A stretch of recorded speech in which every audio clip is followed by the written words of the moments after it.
Hi praise the lord. నా పేరు Anand. Welcome to the scripture together YouTube channel. ఈరోజు మనము పేతురు రాసిన 2వ పత్రిక 2వ అధ్యాయాన్ని కలిసి చదువుకుందాము.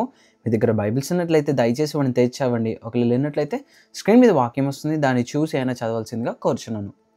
మరియు అబద్ధ ప్రవక్తలు ప్రజలలో ఉండిరి, అటువలనే మీలోనూ అబద్ధ బోధకులు ఉందురు.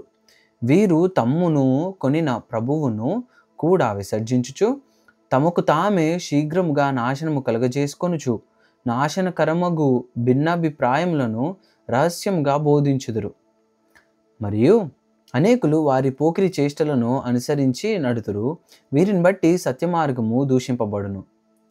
వారు అధిక లోబులై కల్పనా వాక్యమును చెప్పుచు మీ వలన లాభము సంపాదించుకొందురు. వారికి పూర్వము నుండి విధింపబడిన తీర్పు ఆలస్యము చేయదు, వారి నాశనము కునికి నిద్రపోదు.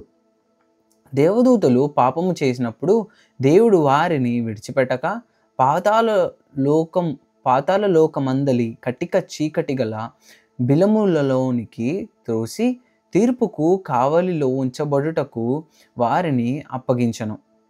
మరియు ఆయన పూర్వకాలమందున్న లోకమును విడిచిపెట్టక భక్తిహీనుల సమూహము మీదికి జలప్రలయమును రప్పించినప్పుడు నీతిని ప్రకటించిన నోవాహును మరి 7 కాపాడెను. మరియు ఆయన సొదొమ గొమొర్రాలను పట్టణములను భస్మము చేసి ముందుకు బలహీనులగు వారికి వాటిని దృష్టాంతముగా ఉంచుటకై వాటికి నాశనము విధించి దుర్మార్గుల కామ వికారయుక్తమైన నడవడి చేత బహుబాధపడిన నీతిమంతుడగు లోతును తప్పించను. ఆ నీతిమంతుడు వారి మధ్యను కాపురముండి తాను చూచిన వాటిని బట్టియు వినిన వాటిని బట్టియు వారి అక్రమమైన క్రియల విషయములో దినదినము నీతిగల తన మనస్సును నొప్పించుకొనుచు వచ్చెను. భక్తిహీనులను శోధనలో నుండి తప్పించుటకును దుర్నీతి పరులను ముఖ్యముగా మలినమైన దురాశ కలిగి శరీరానుసారంగా నడుచుకొనుచు ప్రభుత్వమును నిరాకరించుచు శిక్షలో ఉంచబడిన వారిని తీర్పు దినము వరకు కావలిలో ఉంచుటకును ప్రభువు సమర్థుడు. వీరు తెగువ గల వారును స్వేచ్ఛాపరులునై మహాత్ములను దూషింపవెరువకయున్నారు. దేవదూతలు వారికంటే మరి అధికమైన బలమును శక్తియు గలవారైనను ప్రభు ఎదుట వారిని దూషించి వారి మీద నేరము మోప వెరుతురు. వారైతే పట్టబడి చంపబడుటకే స్వభావ సిద్ధముగా పుట్టిన వివేక శూన్యములగు మృగముల వలె ఉండి తమకు తెలియని విషయములను గూర్చి దూషించుచు తమ దుష్ప్రవర్తనకు ప్రతిఫలముగా హాని అనుభవించుచు తాము చేయు నాశనముతోనే తామే నాశనము పొందుదురు. ఒకనాటి సుఖానుభవము సంతోషమని ఎంచుకొందురు. వారు కలంకములను నిందాస్పదములునై తమ ప్రేమ విందులలో మీతో కూడా అన్నపానములు పుచ్చుకొనుచు తమ భోగములయందు సుఖించుదురు.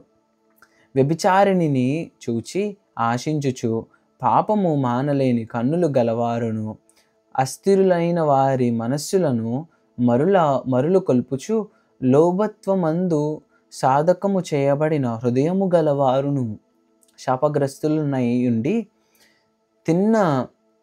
తిన్నని మార్గమును విడిచి బెయోరు కుమారుడైన బిలాము పోయిన మార్గమును బట్టి త్రోవ తప్పిపోయిరి. ఆ బిలాము దుర్నీతి వలన కలుగు బహుమానమును ప్రేమించెను. అయితే తాను చేసిన అతిక్రమము నిమిత్తము అతడు గద్దింపబడెను. ఎట్లనగా నోరు లేని గార్ధము మానవ స్వరముతో మాట్లాడి ఆ ప్రవక్త యొక్క వేదనము అడ్డగించెను. వీరు నీళ్లు లేని బావులను పెనుగాలికి కొట్టుకొని పోవు మేఘములునై ఉన్నారు. వీరి కొరకు గాఢంధకారము భద్రము చేయబడి ఉన్నది. వీరు వ్యర్థమైన డంబపు మాటలు పలుకుచు తామే శరీర సంబంధమైన దురాశలు గలవారై తప్పు మార్గమందు నడుచు వారిలో నుండి అప్పుడే తప్పించుకొనిన వారిని పోకిరి చేష్టల చేత మరల కొల్పుచున్నారు. తామే భ్రష్టత్వమునకు దాసులయుండియు అట్టి వారికి స్వాతంత్ర్యము ఇత్తుమని చెప్పుదురు. ఒకడు దేని వలన జయింపబడునో దానికి దాసుడగును గదా. వారు ప్రభువును రక్షకుడైన ఆయన యేసుక్రీస్తు విషయమైన అనుభవ జ్ఞానం చేత ఈ లోక మాలిన్యములను తప్పించుకొనిన తర్వాత మరలా వాటిలో చెక్కుబడి వాటి చేత జయింపబడిన ఎడల వారి కడవరి స్థితి మొదటి స్థితి కంటే మరి చెడ్డదగును. వారు నీతి మార్గమును అనుభవపూర్వకముగా తెలుసుకొని తమకు అప్పగింపబడిన పరిశుద్ధమైన ఆజ్ఞ నుండి తొలగిపోవుట కంటే ఆ మార్గము అనుభవపూర్వకంగా తెలియక యుండుటయే వారికి మేలు. కుక్క తన వాంతికి తిరిగినట్టును కడగబడిన పంది బురదలో దొర్లుటకు మళ్ళినట్టును అను నిజమైన సామెత చెప్పున వీరికి సంభవించను. దేవుడిచ్చిన వాక్యము దీవించును గాక. ఆమేన్.